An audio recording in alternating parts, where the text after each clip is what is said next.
I just wanted to respond quickly to a couple of points that Cara and Ashley brought up, and I just want to build on that so that we can then sort of move on to having more questions from the audience. The first thing is, though, the way I like to look at crisis, and someone explained to me the other day that the Japanese symbol for crisis is composed of two other symbols, one of opportunity and the other one danger.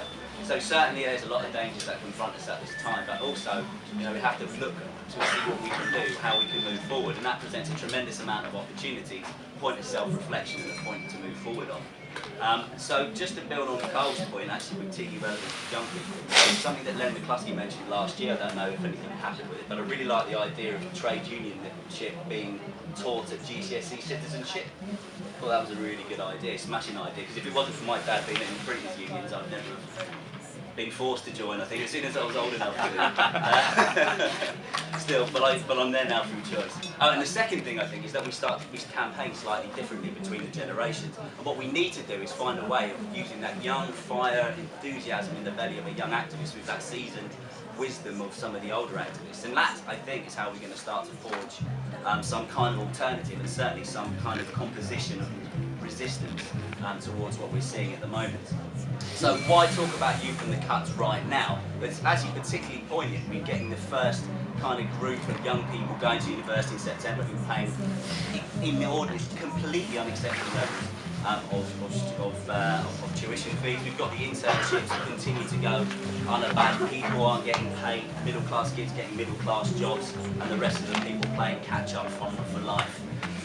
We've seen at the moment cuts to youth services. As a campaign I've been working on, Choose Youth. We're seeing £100 million being cut from youth services over the next 3 years. We're seeing 7,000 qualified staff losing their job and 30,000 trained support staff losing theirs as well. In November, the NUS, of course, voted for a mass demonstration as well. So there's a move, things are changing. Over the last 3 or 4 years, you've seen the frustration of 30 years of lies and false promise starting to rear its head. Young people are hungry and interested in alternative, and they're trying to expense. You can see us experimenting with different models of organisation and different potential policy solutions as well. Some good, some bad, but actually, it's all part of that experiment and that thirst for something new. And that's where I want to come in with perhaps the difference in the way in which we campaign, or the modes in which we choose to express ourselves as a generation. One of the movements I really found fascinating was and I apologise to anyone who's Spanish, Los Indignados, I think that's how you say it, the indignant, as they called. In Spain, youth unemployment is at 51.4%. 51.4%. I don't know, it speaks for itself, it's completely unacceptable. And at some point they just simply couldn't want to take it anymore. They got out into the streets, with particular reference to the actions taken in Salamanca and Madrid. 200,000 kids in the streets saying, this is us, being present.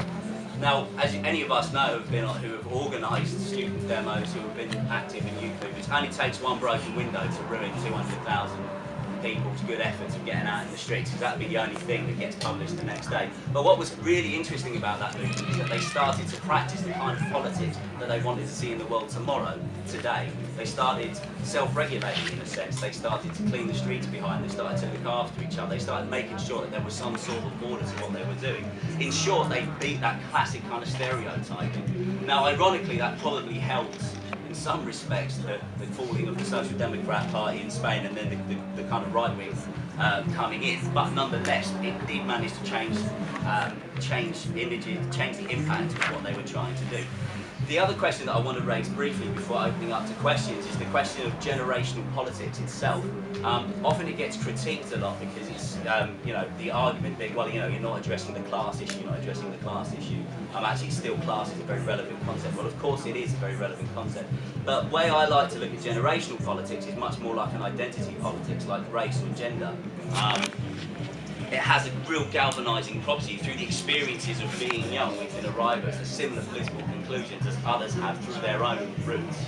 And so through that we can find our commonalities and ultimately the kind of world that we want to live in.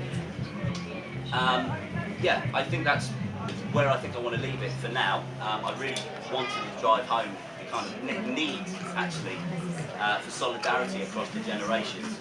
and really just to remind ourselves of the difference in approaches between the two generations. And that's not because one is right or one is wrong, it's simply that we need to find ways of working together in order to kind of create that kind of world that we want to have. So thank you very much for your time, I appreciate it.